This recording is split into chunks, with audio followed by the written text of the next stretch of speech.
అన్ని స్కూళ్లలో drawing craft teacher ఉండేటట్టు యాజమాన్యాలు చర్యలు తీసుకోవాలన్నారు కరీంనగర్ ఎంపీ వినోద్. సర్కార్ బడులలో కూడా టీచర్లను పెట్టాలని సీఎంను కోరుతామన్నారు.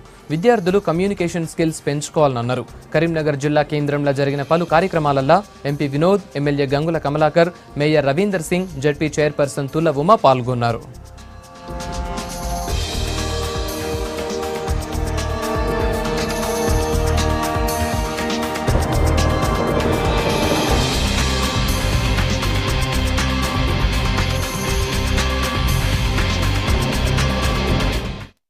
ఎన్ని ఉద్యోగాలు ఖాళీగా ఉన్నాయి craft teachers, drawing teachers, art teachers అని కూడా అడిగి తెలుసుకొని సుధాకర్ రెడ్డి గారితో మాట్లాడినప్పుడు దాదాపు 2000 ఉద్యోగాలు ఖాళీగా ఉన్నాయి.